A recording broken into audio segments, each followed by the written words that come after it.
Président, Monsieur le rapporteur, Mesdames et Messieurs les députés. Alors je pense que je serai le seul cet après-midi à ne pas citer Guy Carcassonne et je vous prie de m'en excuser par avance. Mais je vous remercie pour, je dirais, sortir les enseignants-chercheurs de leurs universités et pour les associer à la vie politique. Je crois que c'était un peu à tous notre souhait que de participer un peu à la formation de ces réformes. Alors, pour ma part, j'ai travaillé lors de mon doctorat sur l'étude d'impact des projets de loi. Je pense que c'est une procédure que vous connaissez bien, dont M. Warsmann a été un ardent promoteur en 2008. Je l'ai d'ailleurs beaucoup cité dans ma thèse, lui, mais aussi Guy Carcassonne. Alors, l'étude d'impact, je pense que vous la connaissez. Cette procédure, c'est finalement contraindre le gouvernement à réfléchir avant d'agir, en tout cas à montrer qu'il a réfléchi avant d'agir en présentant un document à l'Assemblée avant de légiférer. Alors bien sûr, ça ne concerne pas que le Parlement, ça concerne aussi le gouvernement, ça concerne aussi le Conseil constitutionnel, le Conseil d'État. Elle a donc une vocation un peu multidimensionnelle. Et là, j'aurais peut-être un respectueux désaccord avec ma collègue Audrey de Montis. Je pense que désormais, il y a un droit gouvernemental. Il y a des règles qui s'imposent au gouvernement, notamment la rédaction d'une étude d'impact. Alors, la question que vous nous posez, ce serait de savoir comment changer les règles, comment améliorer les règles, comment rendre le Parlement plus efficace. Alors le fil rouge de ma présentation pendant ces 5 minutes, ce sera de vous dire, de mon point de vue, que si l'on prend l'étude d'impact au sérieux, ce que l'on ne fait pas suffisamment, ce que vous ne faites pas suffisamment pour l'instant, il est possible d'en faire un vecteur d'amélioration de l'activité parlementaire. Mais comment la prendre au sérieux? Premier point, il faut s'intéresser aux règles qui sont déjà en vigueur. Mes collègues l'ont déjà dit, il y a beaucoup de règles qui concernent l'étude d'impact. Et ces règles, vous ne les appliquez pas. Donc avant de faire de nouvelles propositions, parce que vous me demandez de proposer de nouvelles règles, et si on appliquait les règles existantes? Alors parmi ces règles déjà existantes, je me permets de vous en rappeler quelques-unes. Il y a la possibilité de refuser d'inscrire à l'ordre du jour un projet de loi quand son étude d'impact est insuffisante. Cela a été fait une seule fois par le Sénat, vous ne l'avez jamais fait, et pourtant, encore aujourd'hui, il y a des études d'impact, que l'on partage ou non sur le fond le projet politique, qui ne respectent pas les exigences inscrites dans la loi organique. Le projet d'ordonnance de réforme du droit du travail ne respectait pas la loi organique du 15 avril 2009. Il ne la respectait pas. Donc, première chose à faire, c'est de lire les études d'impact. Que le rapporteur en commission s'en saisisse ou qu'il désigne un membre de la commission pour le faire et que, le cas échéant, il s'oppose à l'examen du projet de loi ou qu'il demande au ministère, comme vous l'avez fait déjà, M. Warsmann, des compléments d'information pour développer l'étude d'impact. Car avant de discuter sur le projet politique, il faut avoir suffisamment d'informations en amont, bien entendu.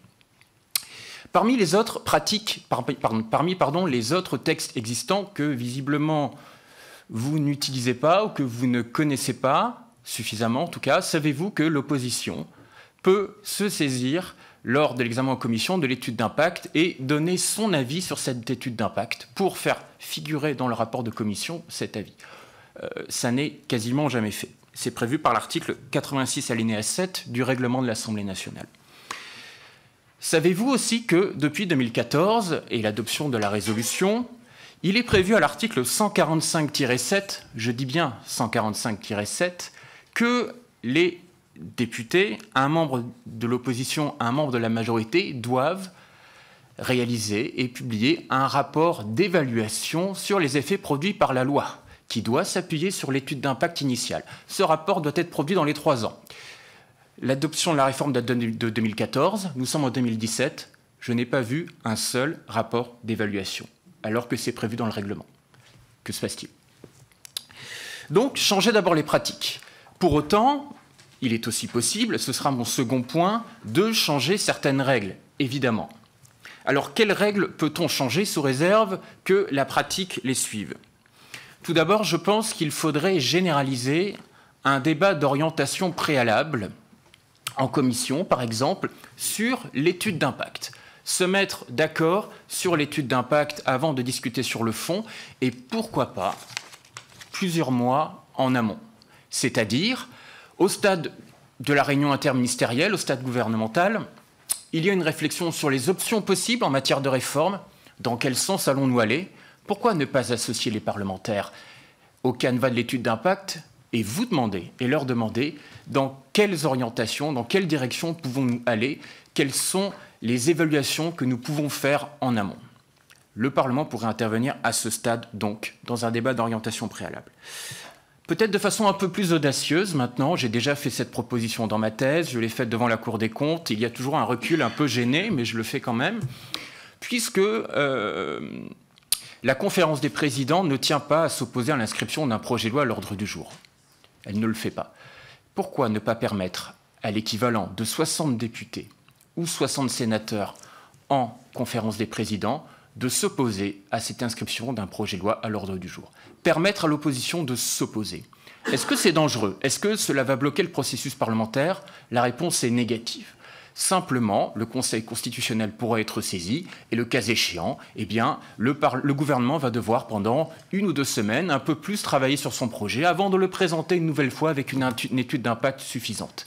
Il n'y a pas d'inquiétude à avoir. L'opposition saisit déjà le Conseil constitutionnel, en tout cas parfois, pas toujours, hein, récemment elle ne l'a pas fait, et ça permet souvent de mieux travailler.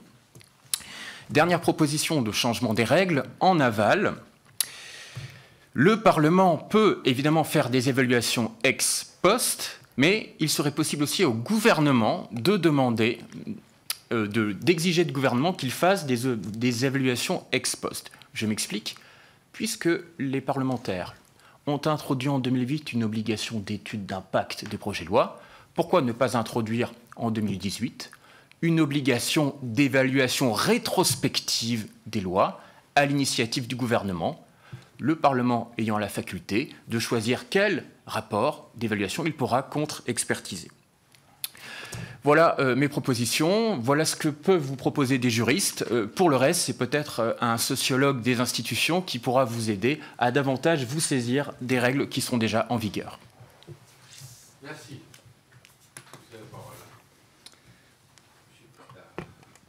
Merci.